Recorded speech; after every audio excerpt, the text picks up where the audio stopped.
Hello दोस्तों, आप सभी का स्वागत है आपके अपने यूट्यूब चैनल नॉलेजपुर पर। आज की वीडियो में हम समझेंगे कि दिन और रात क्यों और कैसे होते हैं। दिन और रात क्यों और कैसे होते हैं, इनको हम समझेंगे। इनको समझने के लिए मैंने एक डायग्राम बनाया है। इस डायग्राम पे आप बस ध्यान बनाए रखिए और वीडियो के अंत तक मुझे उम्मीद है कि आप समझ जाएंगे कि आखिर दिन और रात क्यों होते हैं। तो देखिए, कुल ग्रह कितने हैं, तो आप बोलेंगे 8 ग्रह हैं। 8 ग्रह में हमारी पृथ्वी भी एक ग्रह है। और सभी ग्रह किसके चारों ओर चक्कर लगाते हैं, तो आप क्या बोलोगे? सूर्य के चारों ओर। सभी ग्रह किसके चारों ओर चक्कर लगाते हैं, तो आप क्या बोलोगे? किसके चारों ओर? तो सूर्य के चारों ओर सभी ग्रह चक्कर लगाते हैं। तो हमने यहाँ पे पृथ्वी को भी ड्रॉ कर दिया है। अब देखिए, पृथ्वी अपने अक्ष पर कितनी डिग्री झुकी हुई है, तो आप बोलोगे सर 23.5 डिग्री। पृथ्वी झुकी हुई है, झुकी हुई है कितना, तो 23.5 डिग्री, इतना ही झुका हुआ है। अब देखिए, अब इतनी झुकी होने के कारण आपको पता है कि पृथ्वी चक्कर लगाती है किसका? सूर्य का। पृथ्वी किसका चक्कर लगाती है? सूर्य का। और पृथ्वी एक चक्कर पूरा करने में 1 साल का समय लेती है। या 1 साल नहीं बोलोगे, अगर आपको एग्जैक्ट बोलना है तो 365 दिन 5 घंटे 48 मिनट 46 सेकंड पृथ्वी इतना समय लेती है कुल सूर्य का एक चक्कर पूरा करने में। अब देखिए, अब ये हमारा ऊपर वाला हिस्सा जो है, इसको क्या कहेंगे हम? उत्तरी ध्रुव। ऊपर वाले हिस्से को नॉर्थ पोल, और जो नीचे वाला हिस्सा है ना, इसको बोलते हैं साउथ पोल, यानी दक्षिणी ध्रुव। ठीक है। अब देखिए होता क्या है, अभी यहाँ पे ये देखिए, मैंने इनका ना ये जो जिस कक्षा पे पृथ्वी चक्कर लगाती है, ये मैंने वही ड्रॉ किया है कि इस कक्षा पे हम मान के चल रहे हैं कि पृथ्वी हमारी चक्कर लगाएगी। तो जितने भी ग्रह हैं, सभी ग्रह का नहीं, कुछ ग्रहों का अपना अपना एक उपग्रह भी है। तो ये मान लीजिए, ये है हमारा पृथ्वी का इकलौता नेचुरल सैटेलाइट। कौन सा? तो मून। इसको ये हमारा है चंद्रमा। ठीक है, जो हमारे पृथ्वी का इकलौता उपग्रह है। अब ये चक्कर किसके लगाता है, तो ये चक्कर लगाता है हमारी पृथ्वी का। पृथ्वी हमारी चक्कर लगाती है सूर्य का, और चंद्रमा चक्कर लगाती है किसका? तो आप बोलोगे चंद्रमा चक्कर लगाता है किसका? पृथ्वी का। अब यहाँ से पृथ्वी घूमेगी और चंद्रमा यहाँ से घूमेगा। तो पृथ्वी जो है अपने अक्ष पर एक चक्कर पूरा करती है 24 घंटे में। अक्ष पर एक चक्कर पूरा करती है कितने समय में, तो आप बोलोगे 24 घंटे में। और लगभग इतने समय में ही चंद्रमा भी पृथ्वी का एक चक्कर पूरा कर लेता है। इतने समय में, लगभग 27 घंटे के आसपास में, ये चंद्रमा एक बार चक्कर लगा देता है किसका? पृथ्वी का। अब देखिए, अब यहाँ से समझना है, तो हमने यहाँ पे चंद्रमा का भी एक कक्षा बना दिया है कि इस कक्षा पे हम मान लेते हैं कि चंद्रमा पृथ्वी के चारों ओर चक्कर लगाता है।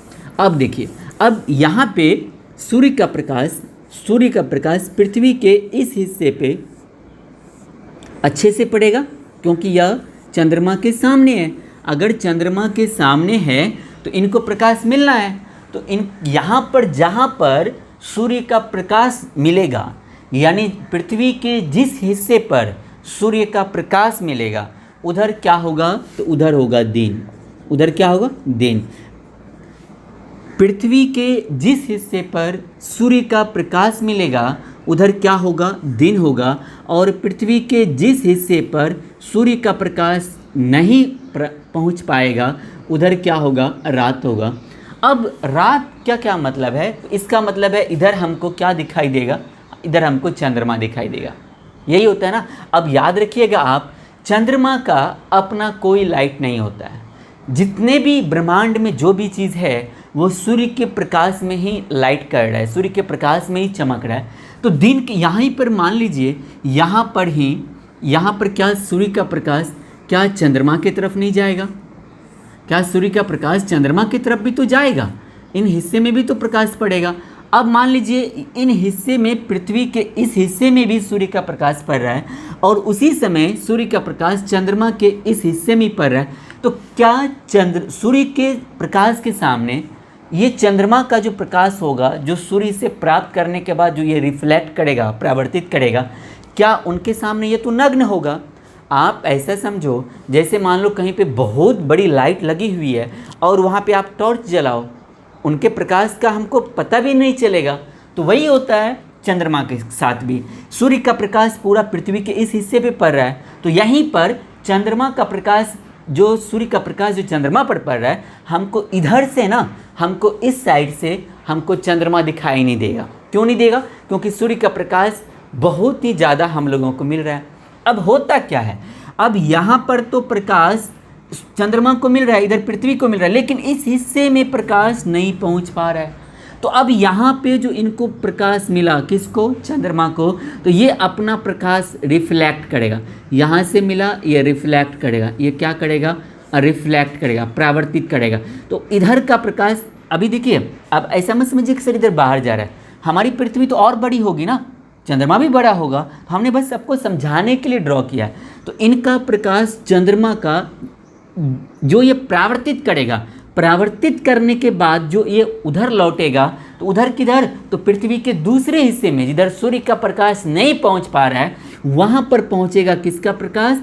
तो आप बोलोगे चंद्रमा का प्रकाश। तो इधर फिर क्या होगा? रात होगा। और यही वजह है कि हमें दिन में चंद्रमा नहीं दिखाई देता है और रात में चंद्रमा दिखाई देता है। रात में चंद्रमा दिखाई देने का मतलब है इधर सूर्य दिखाई दे रहा है क्योंकि प्रकाश मिल रहा है, लेकिन इधर चंद्रमा इधर भी है, लेकिन सूर्य के प्रकाश के सामने ये नग्न है। और जिधर सूर्य का प्रकाश नहीं पहुंच पा रहा है, अंधेरा है, यहाँ पर हमें चंद्रमा का प्रकाश दिखाई दे देता है। मतलब अगर आप वो छोटा सा वाला लाइट होता है ना, आप अंधेरे कमरे में जाओ उसको भी जलाओगे, या अंधेरे में जाओ जहाँ पे पूरा अंधेरा है, प्रकाश नहीं है, तो आप वहाँ उसके सहायता से भी चल सकते हो। लेकिन आप दिन के उजाले में टॉर्च बार के चलोगे तो उनसे आपको कोई भी फर्क नहीं पड़ेगा। जो प्रकाश पहले से उपलब्ध है उन पर टॉर्च का प्रकाश का कोई प्रभाव नहीं पड़ेगा। सेम होता है यहाँ पर। मुझे उम्मीद है अब आप दो प्रश्न आपका मतलब समझ में आपको आ गया होगा। पहला, दिन और रात क्यों होते हैं और कैसे होते हैं? तो क्यों होते हैं, तो क्यों होने का वजह क्या है और कैसे होता है? तो क्यों होता है? क्योंकि पृथ्वी रोटेट करती है, पृथ्वी घूमती है। पृथ्वी घूमने के कारण अभी इधर पृथ्वी का ये हिस्सा अगर ए है तो इधर मान लीजिए प्रकाश मिल रहा है, फिर घूम जाएगी 12 घंटे के बाद तो इधर वाले हिस्से को प्रकाश मिलेगा, तो ये बी है तो इधर प्रकाश मिलेगा तो दिन हो जाएगा। ये ए को फिर ए इधर प्रकाश नहीं मिलेगा तो रात हो जाएगा। कैसे होता है तो ये मैंने आपको समझा दिया। अब इसी में मान लीजिए दूसरा प्रश्न भी आपका क्लियर हो गया कि चंद्रमा हमें दिन में क्यों नहीं दिखाई देता है। चंद्रमा दिन में क्यों नहीं दिखता है और रात में क्यों दिखाई देता है?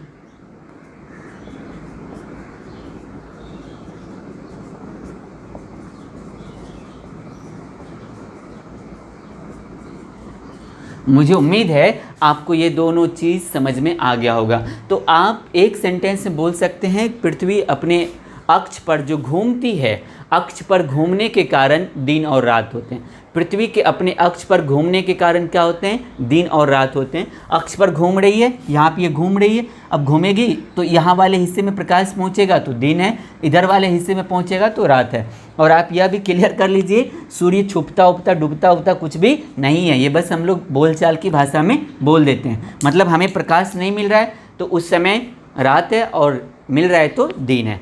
मैं आशा करता हूँ आज के वीडियो में जो भी मैंने समझाने का प्रयास किया आपको समझ में आ गया होगा। अगर आपको समझ में आ गया तो इस वीडियो को लाइक ज़रूर कीजिएगा, क्योंकि आपके लाइक से ही हमें मोटिवेशन मिलता है। आपको यह वीडियो कैसा लगा नीचे कमेंट करके हमें ज़रूर बताइएगा। आप लोग कमेंट नहीं करते हैं, अच्छा खराब जैसा भी लगा हो आप नीचे बताया कीजिए। इस वीडियो के लिंक को आप अपने सभी दोस्तों के साथ और आपके रिश्तेदार में जो भी हैं, क्योंकि ये नॉलेज से संबंधित वीडियो है, उनका जो भ्रम है उनका भ्रम तोड़ने के लिए उनके साथ आप शेयर जरूर कीजिएगा।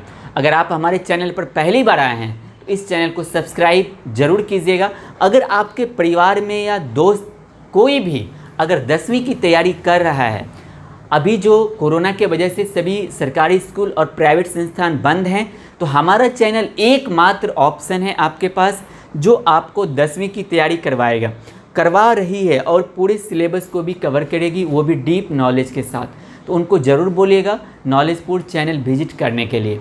हम मिलेंगे अगली वीडियो में अगले नॉलेज से संबंधित किसी नेक्स्ट टॉपिक के साथ। तब तक के लिए जय हिंद, जय भारत।